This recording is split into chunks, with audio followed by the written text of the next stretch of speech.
winning, obviously. Winning is the most important thing in the world to me. Hi, I'm Rob Barber. I race a GSXR 600. Really humiliating other riders, that's the best thing. And the beautiful women in the learning curve, I believe I could run with the best of them in the British Supersport series. Every last penny of my money that I've got spare goes into it. And he's got a disease. It's called racing.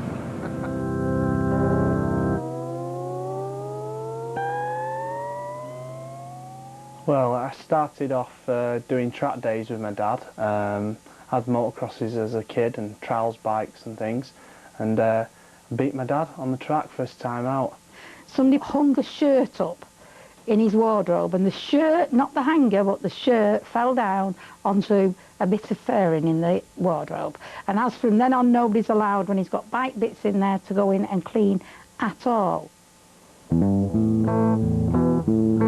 two bikes which I've got at the moment, one's a K1, which is a 2001 GSXR 600 Suzuki, and the other one's a K2 GSXR 600. My dad wanted me to get into racing because he was always involved mechanicking in the racing side, and it's gone on from there really. When I used to go mechanicking for lads, he would always come with me, and no matter how fast I went on the bike, he still wanted to come with me, you know. And I always used to go with him everywhere. I was a known face in the paddock. When I was about 9, he actually changed Carl Fogarty's back wheel at the Stars of Darley meeting. You know, he let me take the bolt off his RC30, and I just used to love it then. Go on, Simon! Oh, you should have done it! Oh no, he's got him. And I've always had the spark for racing, you know, I've always wanted to do it. Yeah, today we're at Pembury. I think it's the 9th round of the club championship. The aim is for this weekend is to win as many races as possible. They've made it harder for us this weekend because it's the first meeting where there's only been one 600 race. So all the nutters are together. Anybody who's anybody in the racing world says start off in 600s. If you can't make it in 600 racing, you're not going to make it at all. You deserve it, my arse. You've got to try from the throttle a bit quicker. He's a good racer. He's going to go places. He's got the determination without a doubt. I started off on a 92 CBR 600. It was totally standard. I'm not the richest person in the paddock, and I've ploughed everything I've got into it. To win at 600, you've got to have the best bike. Today we're just going to take the new K2 to Andy White at Case Performance. It's the new bike, new suspension, just going back, taking the bike back and feeding him with the info which I gathered from the last round at Snetterton, and we're going to work together and make the suspension a little bit better. Rob first approached us 2 years ago, and really we didn't know anything about Rob. I think because of the way he conducts himself, he'll attract sponsors, and he could well go all the way. I mean, really, it's down to how much money you've got and luck. There's a big element of luck in racing. It's incredibly lucky that K's are just round the corner for me. I'm in there every week, and most of the lads in the paddock haven't got that sort of expertise on hand that close.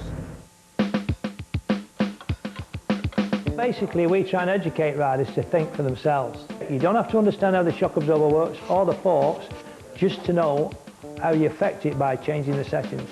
Andy and Nick at K's have worked on people's suspension like Chris Walker, Crescent Suzuki, Virgin Mobile Yamaha. I would tell a novice rider first to use his standard equipment to get a good base set up with it and go and ride it. Then I would be looking to either get the standard stuff revalved or to go and spend some money on expensive aftermarket products. Rosie! Well, basically this is a standard unit, and we can improve on that by changing the oil, by revalving it to change the damping characteristics to improve its performance, and we can spring it to the rider's weight, because all these guys are different weights, and obviously different weight, different problems.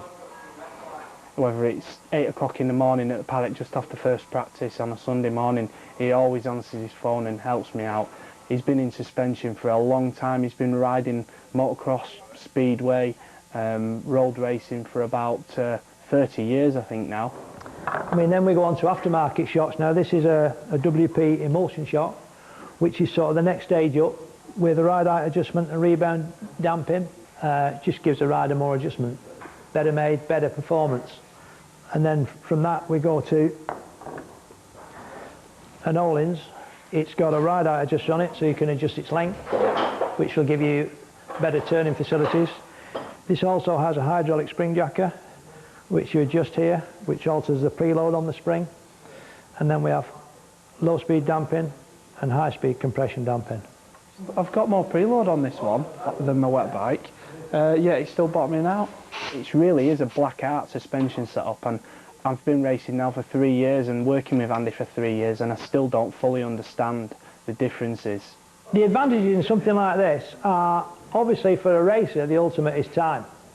But he's getting that time by having a safer ride. He can go brake later, he can come out of corners better. I mean, White Power do a similar shot, and they are probably about the ultimate you can buy. He's always gone the right way. He told me to change this, that and the other on the bike, and I've been a bit wary of doing it. Well, there's two ways we can go about it. We can either put stronger springs in to give you more support at the top of the stroke, or we can revalve the high-speed damping. But I've gone out on the bike in a couple of clicks here and there on the back and the front suspension, and it totally feels like a different bike. I've gone out and it's completely cured the fault. You move on to whatever you can afford. Basically, if you can afford a good shock, I'd have a good shock on and the forks revalved. And then obviously if you can afford to go the whole hog, I'd have a set of good forks on. You must realise that if you do one end, you're going to have to do the other. You can't just do one without the other. We can't be with every rider in every paddock. There's maybe 7 or 8 experts in this country that you could go to that specialise purely in performance parts and suspension, and any one of those would help you, or you could go to a good rider and ask for his advice, and he would obviously have dealt with a specialist and would recommend who he thinks is good and worthwhile. Absolute nightmare. I come here this weekend with my head focused, and I went out in the first 2 sessions yesterday in the wet, and I was quicker than anybody else. I did a 1:06 dead in the wet, and then the first dry session, 2 laps on my new bike with all the new bodywork on, somebody runs into my exhaust and high-sides me straight off. Pushed all my exhaust up and split it all there, and the bike's gone upside down and took all the clocks out and affected all the suspension damping. You're talking about 600 to 800 quid to repair it, even maybe a bit more. Having the second bike this year has paid off really, because well, he wouldn't be racing today if he hadn't have had a second bike. This is my number 2 bike. I wanted to use it as a wet bike really this year, but things haven't gone to plan. I've actually rode this bike more this year than my other one. Ideally we'd like to have 2 bikes there and not have any problems, and run one in the wet with a wet setup and one in the dry with a dry setup, and I can just jump on it instead of having to go through it with a screwdriver and change different settings on it to get it to handle in the wet.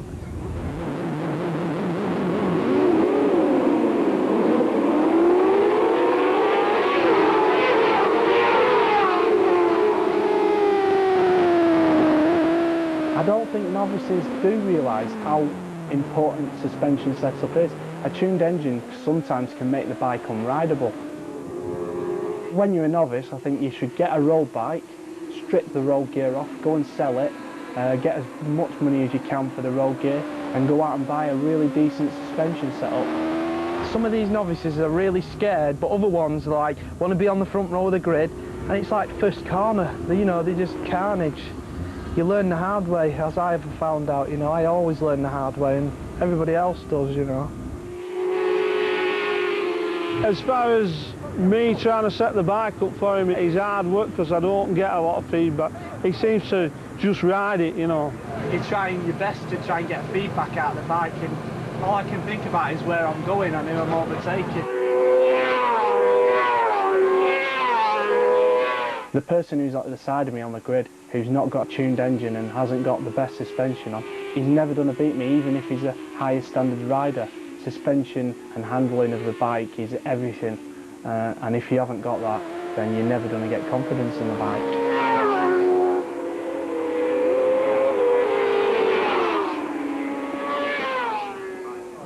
Yeah, I finished 7th out of about a field of 36 riders.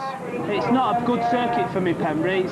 I've fell off here more times than I've fell off at any other circuit.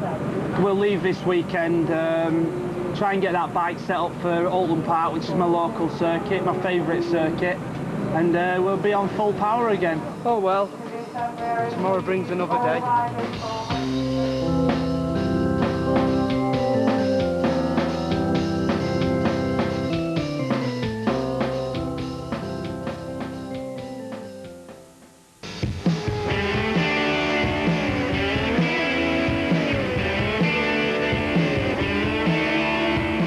All I can think about is winning that race. Even if there'd been no chance of me winning the race from where I was on the grid or circumstances which have happened in the race, I still wouldn't be happy unless I've won that race.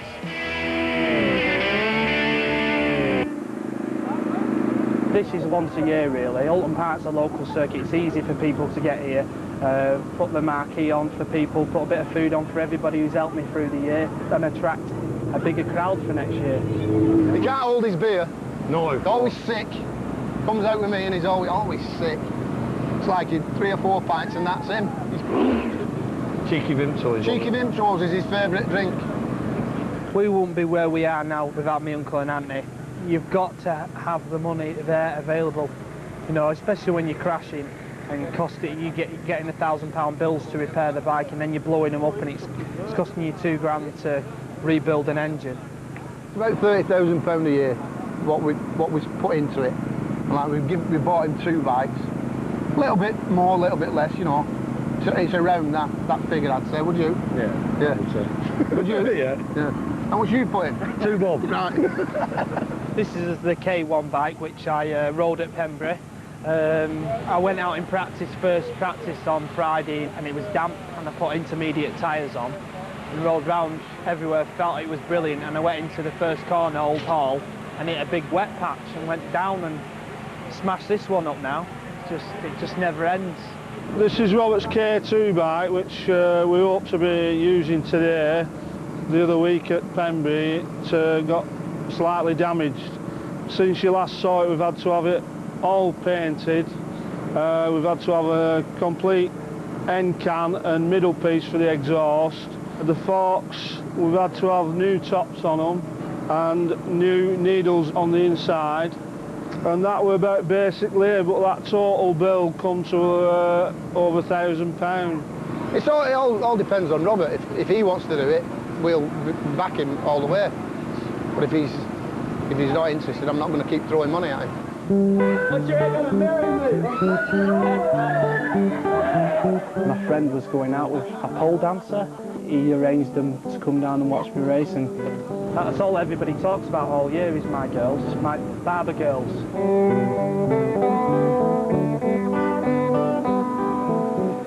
fantastic for the sponsorship. It draws attention to me in the paddock.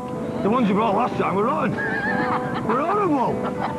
They were ugly. I was a bit unsure about it at first because all I want to do is focus on my racing and not be distracted by these scantily clad ladies.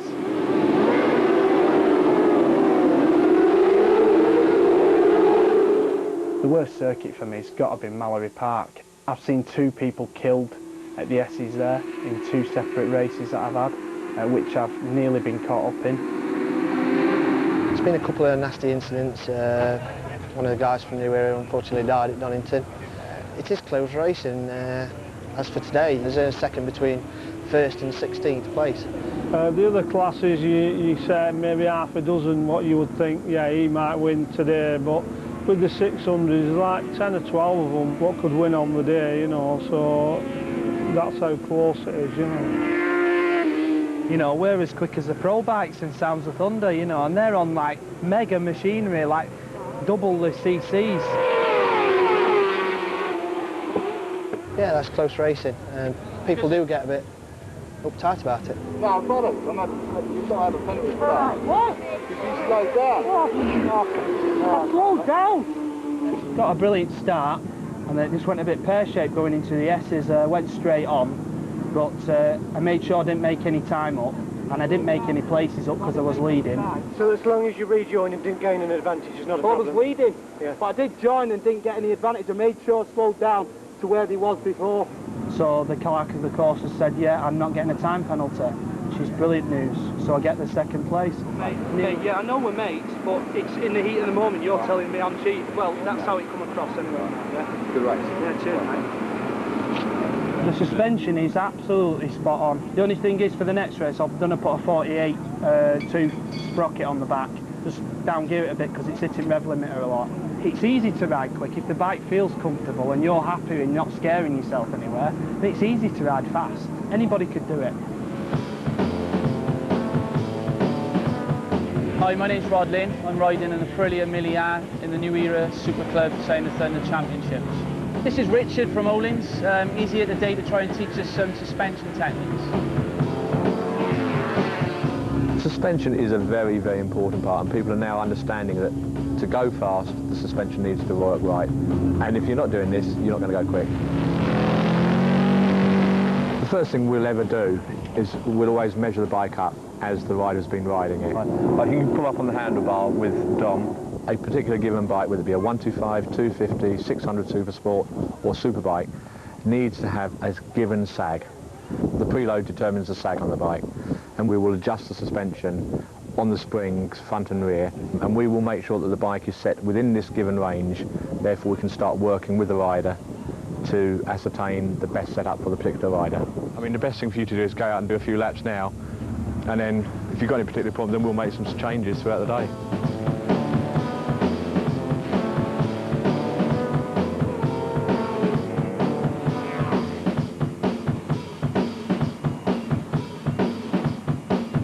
I didn't have a clue what I was doing with my bike, and I just used to get on it and ride it as hard as I could, and you know, at club level that was always enough.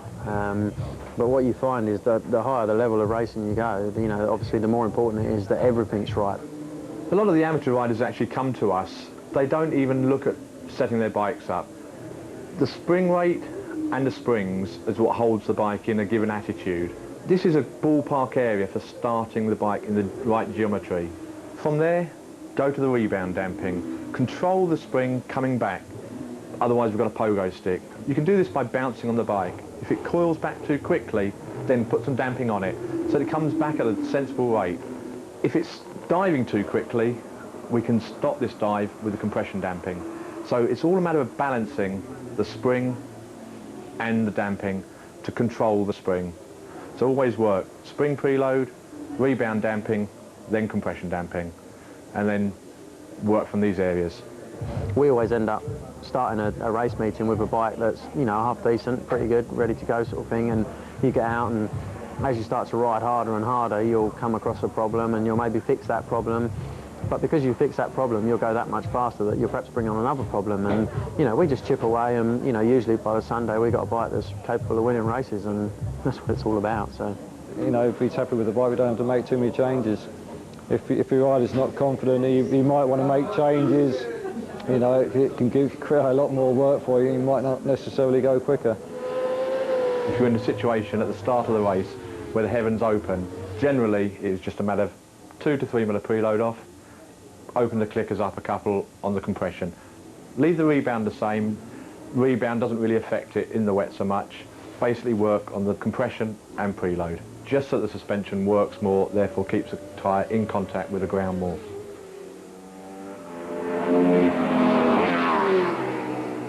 And you've got to start thinking about what the bike's doing, why the bike's doing it. The only way to understand it is to make the changes when you're out practicing and testing. The back end, when it comes through the corner, nice, but like on the way out, it's like squatting under power. Right. So the front end feels vague, but it's definitely through the back. So when you're getting on the gas, the back's sitting down? Yeah, squats. Right, squats okay. down, yeah. What we'll do is we'll put some compression damping on, a little bit of preload, and maybe take a little bit of rebound damping off. So this will stop the bike holding down, sitting down. That should help you turn the line and hold the line. What I would always suggest to a rider is make one change at a time. 2 to 3 clicks will be a noticeable difference. If you start putting compression on the front, preload on the rear, all in the one outing, There's too many variables you've changed to actually know what has made the difference. You shouldn't have to go too far from where we are now. The bike is set quite well, and therefore we should be able to dial it to any circuit within the settings you got. Brilliant.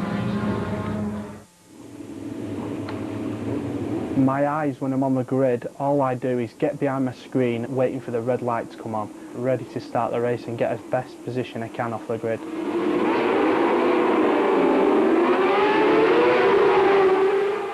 There was one particular race where a Mr. Dave Holland was giving me obscene gestures on the grid.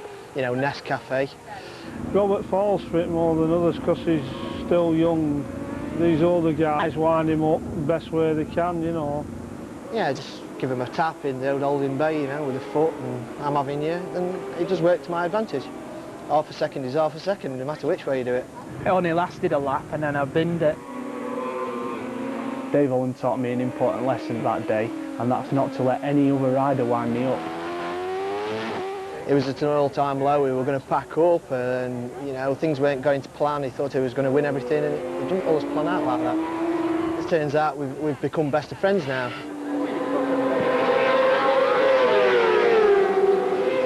Yeah, not a bad day. Could have been better. I come second in the first race by 0.1 of a second. That's £45, and then I come third in the second race, which is worth 30 quid. Come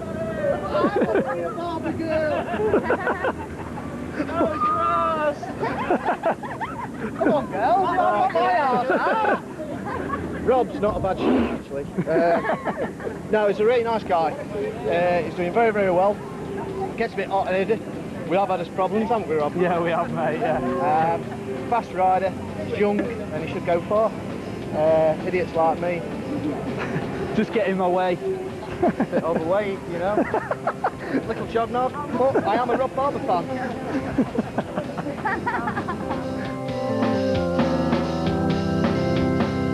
Sticking with the bikes, next on Men and Motors, as Warren Pole and Francesca Robinson bring you everything you need to know and more in 2 wheels.